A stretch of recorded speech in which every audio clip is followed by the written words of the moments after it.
Now, a competitive advantage, we have learned, has three important key characteristics. Number one, it provides superior value to the customers.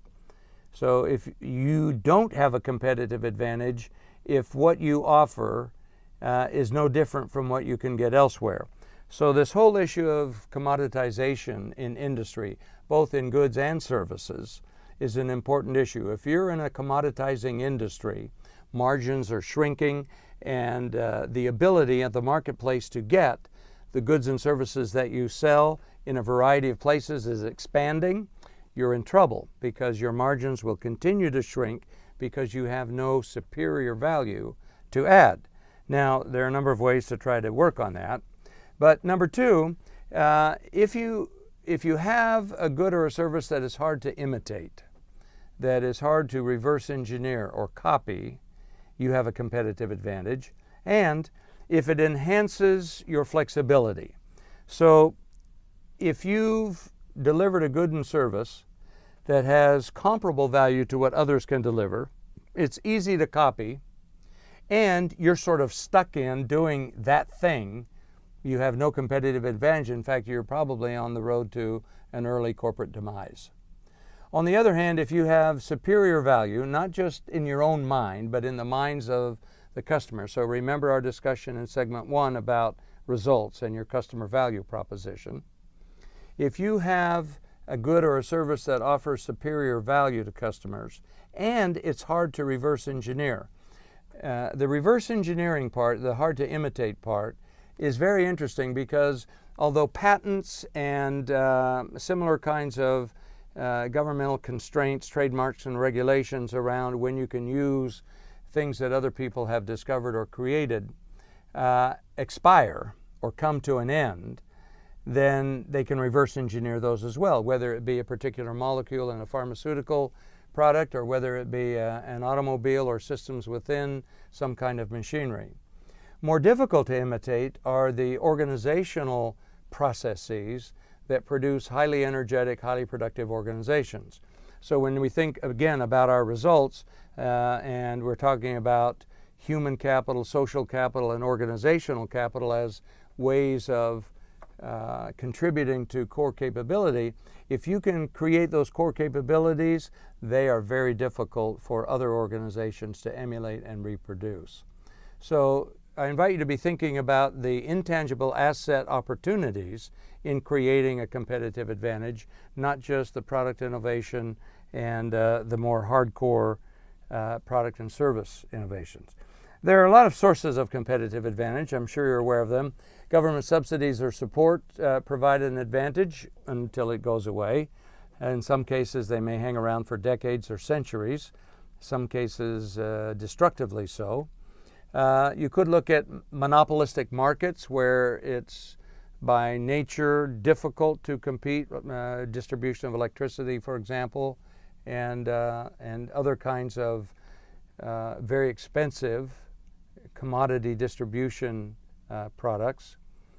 Product innovation. Edison had the ability to create this factory of ideas, a factory of innovation. He created a series of systems that produced new ideas, not just new products, and was generating that very rapidly. Michael Gelp and I teach a course at Darden on leading innovation in which we build on some of the principles of America's greatest inventive genius, Thomas Edison, and the processes he developed at Menlo Park. In addition to that, you might think about process innovation. Are there ways that we can create savings in the way we deliver on our customer value proposition that other organizations can't copy? And those tend to be organizational issues, organizational capital competitive advantages. Superior service, we could spend a long time talking about that. This notion of an experience economy is developed by Joseph Pine and Jim Gilmore, who said basically that the high margins in today's economy have to do with things that you buy where you get no contract and no durable good. All you have is a memory. So the cost, for example, of a World Cup ticket or a World Series ticket or a Super Bowl ticket or a concert ticket, you might pay thousands of dollars for a seat to go to one of those, and when it's over you have nothing except the memory. And yet if we look back over the last 10,000 years, moving from a commodity-based economy to a durable goods-based economy in the industrial era, to a service-based economy beginning around 1950 through 2000, Pine and Gilmore would argue that the margins today are in creating extraordinary experiences because goods and services are dramatically becoming increasingly commoditized where the margins are shrinking, but it's where you can deliver superior service that customers will come back. So if I can buy the same product here and I get a slap on the back and a smile and a good feeling, and over here I get a poke in the eye and a kick in the shin, where am I going to go? And if I can offer both of those at similar prices, it's where the positive experience is that people will pay attention. We'll talk some more about that a little later. Human resource management. This is, as I said earlier, hard to copy. So the way you treat your people to deliver superior service, and part of the issue here is size. Part of the issue here is the ability to learn. So if you could learn faster than another organization how to deliver a superior experience, how to deliver superior products and services, and how to engender higher levels of energy in your employees, you would probably have a sustainable competitive advantage.